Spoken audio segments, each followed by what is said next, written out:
Shalom saudara-saudara terkasih dalam Kristus. Selamat datang di Lembaga Anthony Chang Ministry International, lembaga yang menjadi wadah pertumbuhan rohani kita bersama-sama di dalam Kristus.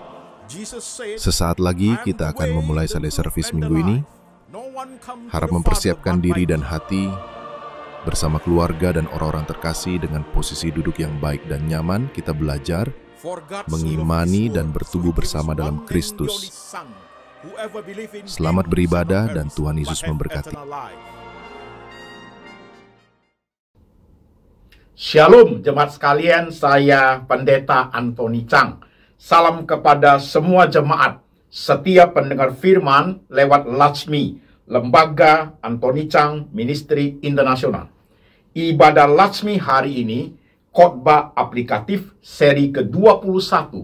Temanya adalah ujian kesetiaan. Ujian kesetiaan. Firman Tuhan kita ambil dari satu bagian, Filipi pasal 1 ayat 12 sampai 26. Demikian firman Tuhan.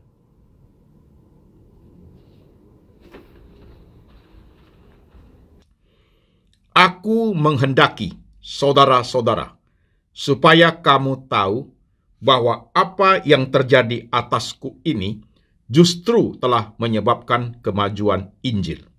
Sehingga telah jelas bagi seluruh istana dan semua orang lain bahwa aku dipenjarakan karena Kristus.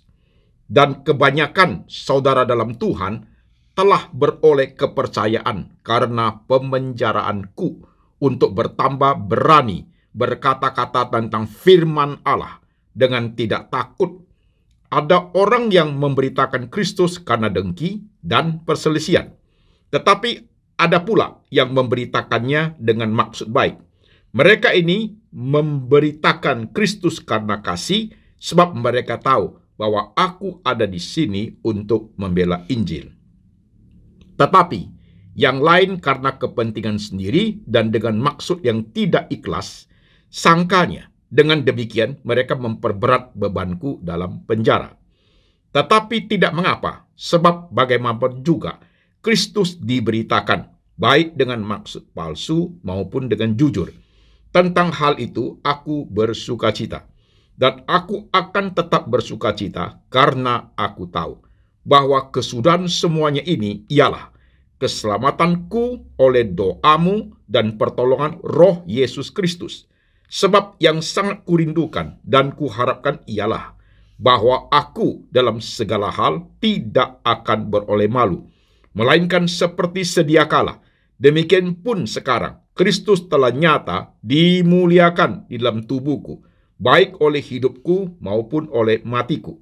Karena bagiku hidup adalah Kristus dan mati adalah keuntungan.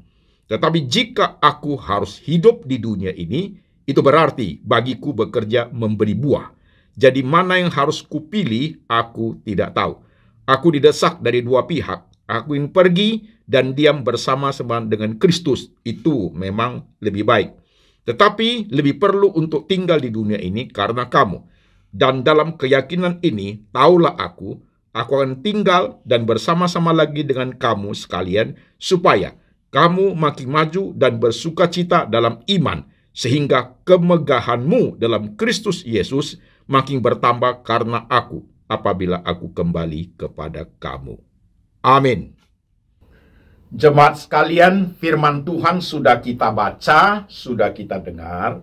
Mari, saudara-saudara yang sedang beribadah hari ini, kita tunduk kepala, kita berdoa. Tuhan Yesus, kami sudah baca firman-Mu, kami sudah dengar firman-Mu.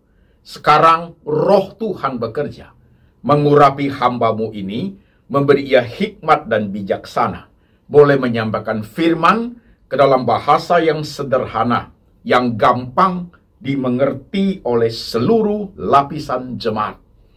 Apapun dalam hidup kami Tuhan, kami ingin sekali hidup ini tetap berkenan kepada Tuhan, pelayanan hidup ini terus dijalankan sesuai dengan panggilan Tuhan. Beri kami hati seorang murid. Pada saat firman diberitakan, kami mengerti maksud dan rencana Tuhan. Kami siap hati, siap pikiran, siap iman untuk diberkati. Tuhan Yesus berbicara, kami mendengar. Dalam nama Tuhan Yesus, kami berdoa. Amin. Shalom jemaat sekalian, apa kabar? Saya berharap semua saudara-saudara baik-baik saja. Hari ini tema kita, seri khotbah aplikatif, seri ke-21. Temanya adalah ujian kesetiaan. Ujian kesetiaan. Hari ini saudaraku, khusus saya akan berbicara tentang kesaksian hidup saya, tentang masalah ginjal kronis yang saya derita, saudaraku. Oke, nanti kita lihat firman yang tadi kita sudah baca. Baik, saudaraku, mari konsentrasi. Saudara-saudara sekalian, seperti yang saya khotbahkan di seri-seri terdahulu tentang masalah kesehatan saya.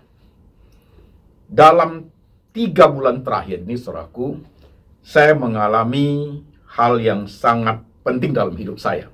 Artinya, saudara, 3 bulan sebelumnya, gula darah saya itu, saya punya diabetes itu, gula darah itu tinggi, tidak bisa turun. Sekalipun saya udah makan banyak obat, saudaraku. Dan saya adalah penderita diabetes dan hipertensi selama 30 tahun. 30 tahun. Karena gula tidak mau turun-turun, saya pergi cari dokter diabetes di Jakarta. Dikasih obat satu saja, kemudian malamnya suntik insulin. Saya bisanya 18 unit, baru stabil gula saya. Setelah saya suntik insulin, makan obat gula, stabil saudaraku. Stabil 1 bulan jadi bagus. Kemudian dokternya mengatakan, harus cek ginjal, karena Bapak sudah menderita diabetes dan hipertensi itu selama 30 tahun. Maka diperiksalah di lab urin dan darah saya untuk melihat kondisi ginjal. Hasil ceknya, saudaraku, hasil lab itu, ginjal saya fungsinya tinggal 60%. Dan AC rasio, artinya albumin kreatinin itu, saudaraku, rujukannya adalah 30 sampai 300. Saya punya 887. Itu menunjukkan bahwa saya mengalami ginjal kronis.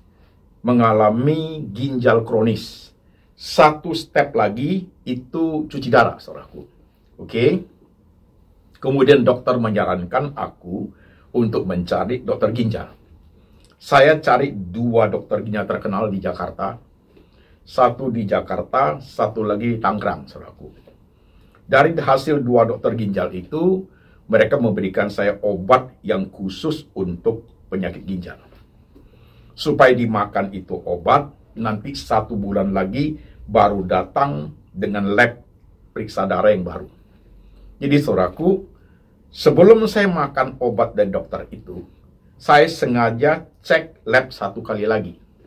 Jadi saya mau cek labnya after and before. Jadi before makan obat dari dokter tentang ginjal itu, kondisi saya bagaimana? Setelah saya makan sebulan, cek lab lagi, after makan obat gimana? Saya mau itu saudaraku. Jadi pada saat itu, ketika saya cek lab lagi, ternyata hasilnya cukup mengejutkan. Fungsi ginjal dari 60% tiba-tiba drop menjadi 38%, saudaraku. 38%. Belum makan obat ginjal. Jadi ini cukup mengkhawatirkan. Jadi saya tanya banyak informasi, saudaraku.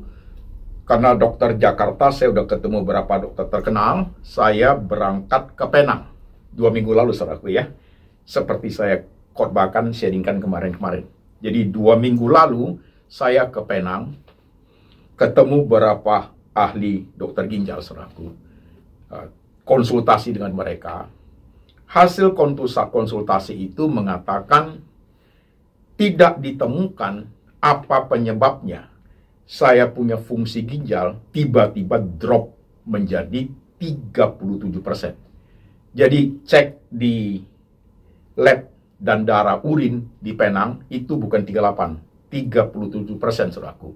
Jadi ginjal saya fungsinya tinggal 37%. Dokter di Penang itu tidak bisa menemukan kenapa fungsi ginjal saya tiba-tiba drop seperti itu. Dari 60 menjadi 37 dalam waktu 2 minggu, saudaraku.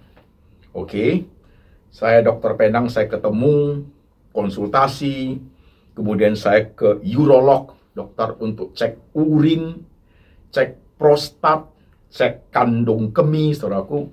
Apakah itu yang mempengaruhi sehingga drop ginjal itu drastis. Sudah cek semua, saya pulang, dokter di Penang itu memberikan saya tambah 3 jenis obat dengan catatan makan untuk 6 minggu obat itu. Setelah itu datang lagi, baru dokternya ngomong, baru kita lihat kondisinya ke apa. If doesn't work, kata dokternya.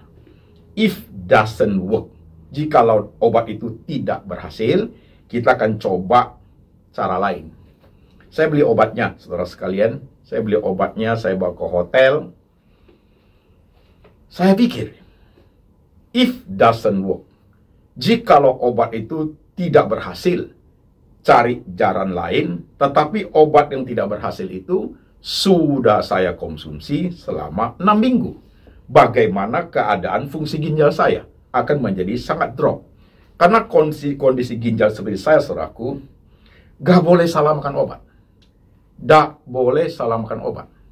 Jadi banyak tawaran dari jemaat, ya, obat herbal ini, obat Chinese ini, ya, terapi ini, obat dari Jepang yang terkenal sekali, ya. Makan ini pasti sembuh, Pak Pendeta, penyakit apa pasti sembuh. Saya iya-iyain aja. Tetapi saya tahu, kalau obat-obat seperti itu saya konsumsi, saudaraku, kalau tidak berhasil, itu akan merusak ginjal saya. Karena ginjal saya dalam keadaan kritis. Gitu. Tidak boleh sembarang makan obat. Nah, saudara sekalian, obat dokter dari Penang itu saya beli. Saya pulang ke Jakarta, karena saya harus pulang ke Jakarta. Minggu lalu saya ada khotbah 3 kali di gereja di Jakarta. Setelah selesai khotbah, Senin saya terbang ke Singapura. Karena di Singapura ada jemaat memberikan informasi, ada 2 dokter ginjal yang terkenal. 2 dokter ginjal terkenal. Saya ke Singapura, saudaraku, saya ketemu dokter ginjal. Dari hasil konsultasi dengan dokter itu, saudaraku, dokter yang satu mengatakan, dia cukup jujur dokter ini, saudara sekalian. Jujur. Dari semua dokter, ya saling pengertiannya beda-beda. Tapi dokter ini the best. Dia mengatakan, Pak Antoni, itu sakit ginjal kronis Bapak itu tidak akan sembuh lagi. Tidak mungkin bisa sembuh. Jadi sakit ginjal dengan fungsi ginjal 37% itu tidak mungkin sembuh. Hanya bisa di-maintain supaya kerusakannya tidak terlalu cepat. Kerusakannya tidak drastis habis. Kalau kerusakannya habis, itu berarti cuci darah. Itu kalau sudah cuci darah, sebentar saja sudah selesai, saudaraku. Oke, itu kata dokternya.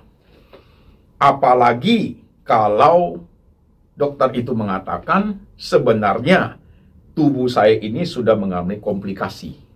Karena diabetes dan hipertensi selama 30 tahun, saya sudah bypass jantung, kena di jantung. Diabetes itu kena di mata kanan buta, mata kiri pendarahan retina, sudah dioperasi juga. Dan sekarang arahnya ke ginjal. Kalau sampai ke prostat, kata dokter, kalau kantong kemihnya, saudara sekalian, kantong kemihnya mengalami infeksi, itu air di kantong kemih itu naik ke atas, ke ginjal, itu meninggal, saudaraku.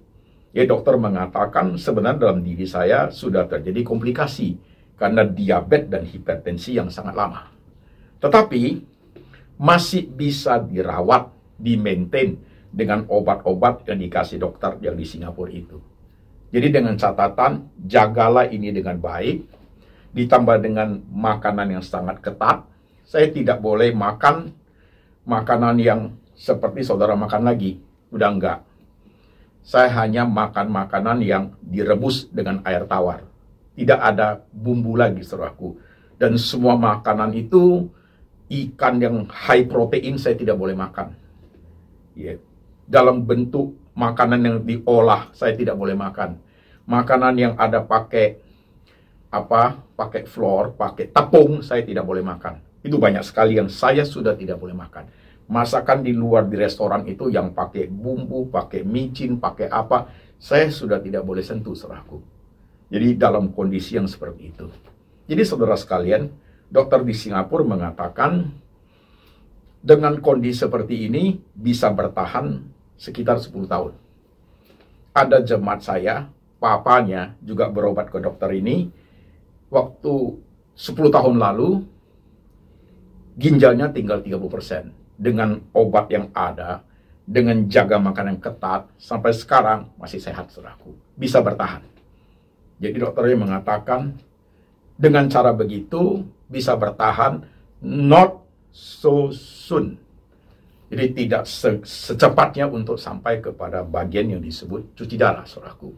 Oke?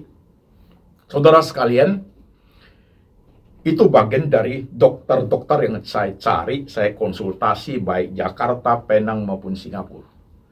Ginjal itu, kalau dalam keadaan kronis, betul, tidak mungkin bisa sembuh lagi. Kecuali ada miracle, ya. Kita percaya itu. Kecuali ada anugerah Tuhan. Dari segi kedokteran, segi ilmu kedokteran, sampai sekarang tidak ada obat untuk menyembuhkan sakit ginjal kronis. Gak ada, jemaat sekalian. Jadi, kita harus paham ini semua dengan baik. Udah selesai. Jumat kemarin saya balik ke Jakarta, saudaraku. Balik ke Jakarta. Dan hari ini, ibadah minggu, saudara yang di ibadah Lasmi, saya memberikan kesaksian. Saudara sudah seperti itu, what shall I do? Perhatikan. Saudara sekalian, kira-kira bagi saya, sudah bisa saya prediksi nanti suatu hari saya meninggalnya seperti apa, saudaraku. Ya. Walaupun tidak 100% itu tepat, itu haknya Tuhan. Tapi saya kira-kira sudah tahu. Dalam tubuh saya ini tidak boleh muncul suatu penyakit yang berbahaya lagi. Tidak bisa, saudaraku. Atau kanker prostat misalnya, nggak bisa. Kalau itu muncul, saudaraku, ginjal saya tidak kuat untuk menampung obat yang baru, untuk menyaring obat yang baru. Nggak kuat, saudaraku. Jadi saya jaga kondisi saya dengan baik. Kalau saya bisa hidup 10 tahun lagi, saya bersyukur, saudaraku. Dengan catatan, Tuhan tidak menyembuhkan saya. Tuhan kalau menyembuhkan saya seperti membalikan tangan. Tetapi kita juga harus menghormati kedaulatan Tuhan dan haknya Tuhan. Satu sisi Tuhan mampu sembuhkan saya. Tapi sisi lain Tuhan berhak berdaulat untuk tidak sembuhkan saya. Itu penting, saudaraku. Itu penting sekali. Iman yang seperti ini kita lihat dalam Alkitab. Rata-rata tokoh-tokoh dalam iman, dalam Alkitab, saudaraku, seperti itu. Maka hari ini kita mengambil Rasul Paulus. Di tengah semua kehidupan Rasul Paulus, saudaraku, perikop yang kita baca Filipi, Paulus mengalami tekanan dalam penjara, menghadapi hukuman mati. Dan juga di perikop yang lain, Paulus dalam keadaan ada duri dalam daging. Posibilitinya adalah dia sudah hampir buta. Dia minta Tuhan luputkan dia. Tapi Tuhan tidak beri kesembuhan pada dia. Saudaraku, di Filipi di penjara, Tuhan luputkan dia. Kalau kita ketemu Rasul Paulus, seandainya kita hidup sejaman dengan Rasul Paulus, itu kalau badannya dibuka, itu semua penuh luka. Bekas luka. Cambukan, pukulan, saudaraku. Di dalam perjalanan rohani Rasul Paulus, ada bagian-bagian yang Tuhan tolong dia. Puji syukur kepada Tuhan Yesus Kristus yang meluputkan aku pada. Dan ada bagian-bagian di mana Rasul Paulus minta tolong, Tuhan tidak tolong. Itu menjadi suatu ujian kesetiaan bagi Rasul Paulus, saudaraku. Baik dalam hal menghadapi bahaya, baik dalam hal menghadapi ancaman hukum mati, baik menghadapi dalam penjara di bawah tanah, baik menghadapi kondisi sakit, saudaraku.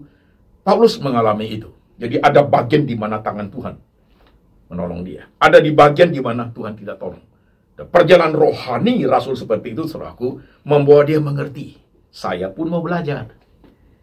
Tuhan berhak sembuhkan saya. Aku percaya itu.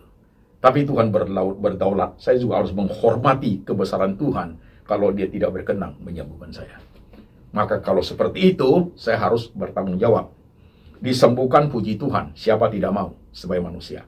Tidak disembuhkan, saya harus tanggung jawab menjaga badan ini dengan sangat baik. Puji Tuhan kalau bisa bertahan 5-10 tahun masih hidup. Kalau bisa bertahan 5-10 tahun, apa yang harus saya lakukan dalam 5-10 tahun ini, saudaraku? Badan ini suatu hari pasti habis. Pasti selesai. Pasti komplikasi, saudaraku. Itu pasti. Tapi apa yang harus saya lakukan, itu menjadi penting, teman sekalian. Maka saudara-saudara yang hari ini ikut ibadah, dengar dengan baik. Jangan sampai saudara-saudara yang dengar khotbah hari ini, saudaraku, you ada masalah A, B, C, D, kamu ada masalah keuangan, masalah kesehatan, masalah husband and wife, masalah prestasi, masalah bisnis, saudaraku, semua itu kamu pakai menjadi suatu alasan. Tuhan, kalau demikian keadaan begini, saya berhenti dulu melayani ya Tuhan. Jangan pernah dengan menggunakan 1-2 hal yang kamu hadapi, apapun itu, saudaraku, menjadi suatu alasan untuk Tuhan sementara aku tidak melayani dulu. Jangan pernah. Kalau you pernah berpikir seperti itu dan sudah melakukan itu hanya mengatakan, hanya memberikan penjelasan, kamu kalah dalam hal menjaga konsistensi dalam menjalankan ujian kesetiaan dari Tuhan. You kalah. Dengar baik-baik, saudaraku. Dalam pengalaman hidup saya, saudara, belajar di tokoh-tokoh di Alkitab, keadaan saya seperti ini, saya tidak menjadikan reason menjadi suatu alasan. Tuhan begini, saya tunda penanda, saudaraku. Justru yang saya ingin, Tuhan dalam situasi kondisi begini, saya akan terus melayani engkau. Takut suatu hari tidak ada waktu lagi.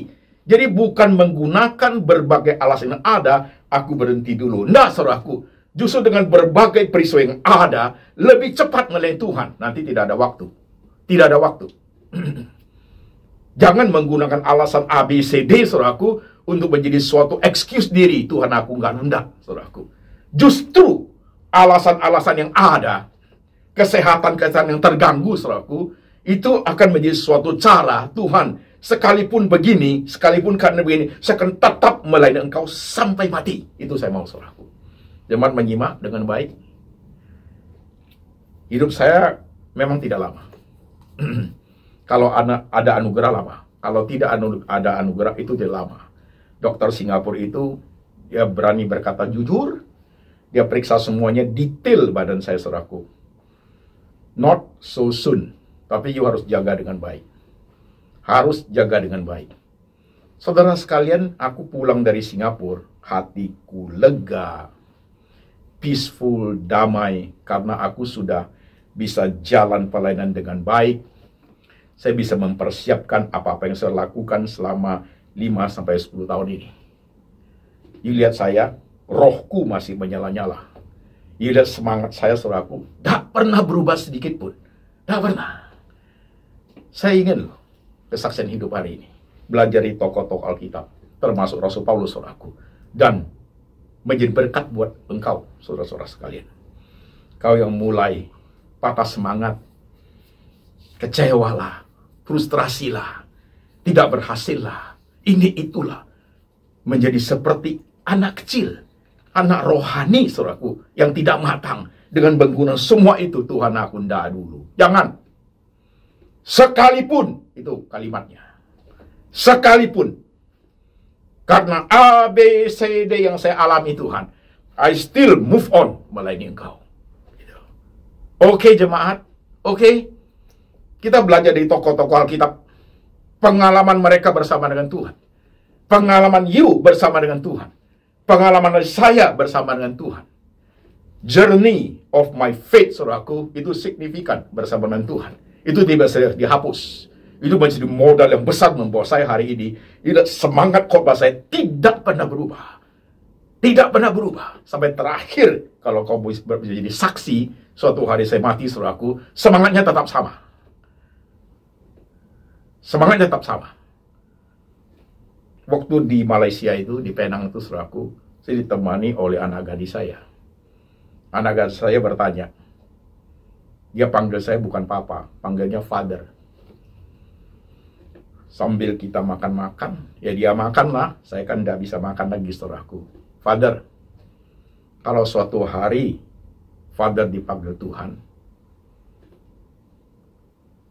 Father mau jemaat itu berpikir apa tentang Father? Father mau jemaat itu berkesan apa tentang Father yang Father tinggalkan? Jadi artinya kalau suatu hari saya meninggal, you ingin jemaat berkesan apa terhadap saya? Kata anak gadis saya. Saya ingin suatu hari kalau saya mati, jemaat ingat apa yang saya khotbahkan. Iman mereka berkobar-kobar, itu yang saya mau. Itu yang saya mau. You ingat apa yang saya khotbahkan. Sekitar berapa puluh tahun saya melayani saudaraku, termasuk dalam lembaga ini. Semangatmu, rohmu, menghadapi setiap kesulitan, tantangan, kesucian hidup, semua rohmu menyala-nyala. Itu yang saya mau. Saya kata anak gadis saya. One day when I will die, aku ingin jemaat mengingat saya apa? Ketika mereka mengingat saya, roh mereka menyala-nyala untuk setia kepada Tuhan. Ujian kesetiaan dalam hidupnya saudaraku. Bukan pada saat hanya sekedar kita dapat berkat. No. Tapi juga pada saat kita menghadapi hal yang paling sulit dalam hidup. Itu ujian kesetiaan juga berlaku di situ, saudaraku. Kalau dengan firman hari ini, siapapun kita hari ini, saudaraku, kesaksian hidup saya menjadi berkat buat you. Menjadi berkat. Menjadi sesuatu teguran amat keras kalau kamu sudah lupa Tuhan. Kamu kaya, kamu lupa Tuhan. Kamu susah, kamu lupa Tuhan. Kesenangan hidup ini kamu lupa Tuhan.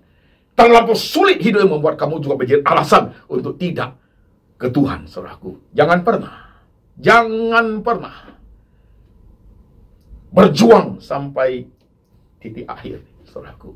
Ya, saya ingin loh jemaat sekalian, orang-orang yang ikuti di lembaga Anthony Chang Ministry ini, jemaat yang ikut di khotbah saya selama berpuluh-puluh tahun, yang ikut sekian 5 tahun di Laksmi, saudaraku, saya mau rohani berkuat sekali.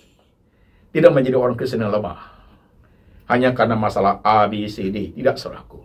Biar dunia melihat Tuhan kita besar. Biar dunia melihat ujian kesetiaan anak-anak Tuhan itu sangat penting kepada semua jemaat yang menyaksikan. Maka Paulus ngomong di ayat tadi.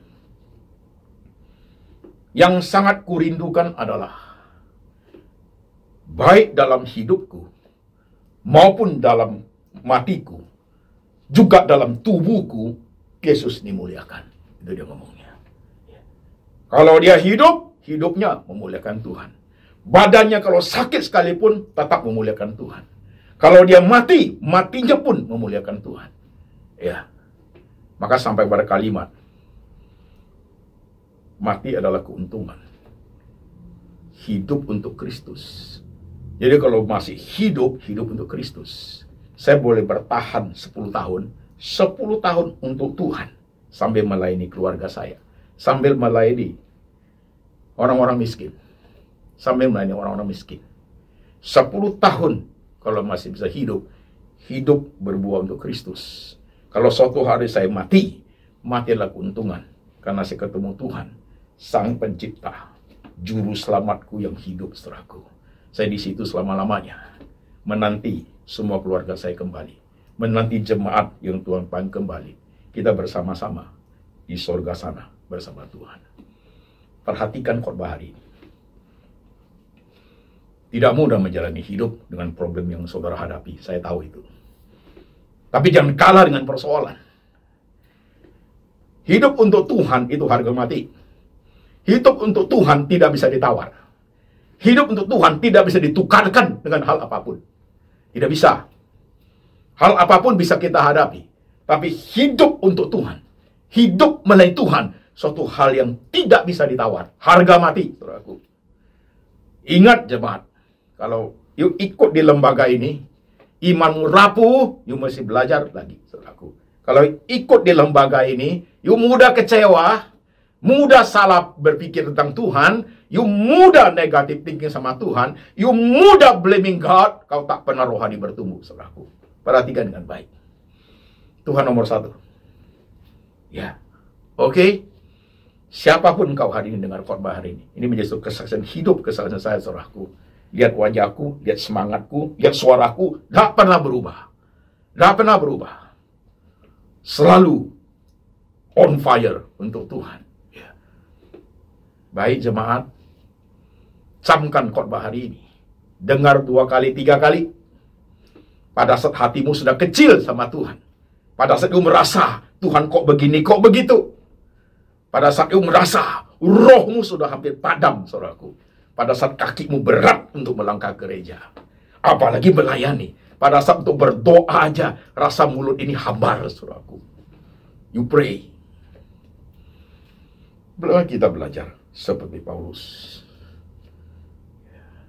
Hidup sampai akhir hidup. Dia berkata, aku sudah mencapai garis finish dan berhasil memelihara iman. Dan sebentar lagi tubuh dia yang tua itu akan dia tinggalkan. Dan dia pergi kepada Tuhan menunggu mahkota dari Tuhan. Amin. Mari coba kita tunduk kepala sebentar. Saudara-saudara sekalian, lihat kondisi hidup saya, lihat kesaksian hidup saya. Setiap 3 bulan, saya akan harus cari dokter di Singapura itu untuk memantau, supaya terawat dengan baik, sampai waktunya Tuhan. Lihat kondisi hidupmu. Pertanyaan saya, ujian kesetiaan kepada setiap kita, itu berbeda-beda. Tuhan kasih banyak hal dalam hidup ini. Yang namanya senyum, yang namanya air mata, yang namanya penderitaan, yang namanya kesulitan, tantangan. Disitulah letak ujian kesetiaan seorang anak Tuhan. Setiakah engkau tetap melihat Tuhan yang besarkah engkau? Apapun itu. Saudara yang bisa jawab Tuhan. Kepala tertunduk, doa sendiri-sendiri. Ngomong dalam hati kepada Tuhan. Sekalipun aku sakit, aku kecewa, aku luka, rumah tanggaku tidak bagus, bisnisku tidak baik, aku pailit, aku akan tetap melayani Tuhan. Ngomong itu. Dan kalau aku sehat, aku kaya, aku sukses, aku bahagia, tetap melayani Tuhan. Ngomong itu. Umur berapapun saudara hari ini. Kasih tahu Tuhan dalam hatimu, Tuhan, rohku akan terus menyala-nyala. Tidak pernah padam sampai hidup ini berakhir. Bicara itu sama Tuhan dalam hatimu. Kau yang sudah patah arang, sudah berpikir-pikir mau mundur dari pelayanan. Ya berpikir-pikir, Tuhan kok begitu sama engkau. Jangan pernah stop berpikir begitu. Naik ke level yang lebih tinggi, rohani you. Ke kedewasaan rohani yang lebih besar. Tuhan sedang menguji iman. Tuhan sedang memperhatikan setiap kita. You and me. Hapus tuh air mata. Move on. Hidup terus untuk Tuhan. Lanjutkan semua kesulitan itu. Selesaikan bersama dengan Tuhan. Tuhan Yesus, hamba berdoa untuk jemaatmu yang sedang tertunduk kepalanya hari ini. Tuhan pasti tahu beban, kesulitan, tantangan, kekecewaan yang setiap jemaat alami pada saat mereka menundukkan kepala di hadapan Engkau. Teguhkan iman mereka Tuhan. Teguhkan hati mereka Tuhan. Hidupkan roh mereka menyala Tuhan. Beri mereka hikmat. dari firman-Mu yang meneguhkan mereka Tuhan. Supaya mereka bisa hidup sebagai anak-anak Tuhan, sebagai domba yang dipelihara oleh gembala. Perhatikan mereka, jaga mereka ya Tuhan Yesus. Mereka yang di kota-kota di Indonesia maupun kota-kota di luar negeri, tantangan besar. Kadang problematika kehidupan. Kadang godaan sangat besar, bisa jatuh, bisa terjebak. Tuhan jaga mereka ya Tuhan. Pelihara iman mereka ya Tuhan. Pelihara hidup mereka ya Tuhan. Letakkan tangan-Mu di pikiran mereka. Letak tangan-Mu di hati mereka. Meteraikan firman ini ya Tuhan. Meteraikan firman ini. Supaya mereka teguh dalam Engkau sampai akhir hidup. Dan berkat ini tiba kepada jemaat. Kasih dari Allah Bapa turun atasmu. Yesus Kristus, gembala yang baik, pemelihara jiwamu, penolong engkau yang setia, dan Tuhan Roh Kudus selalu mengajar engkau akan kitab suci.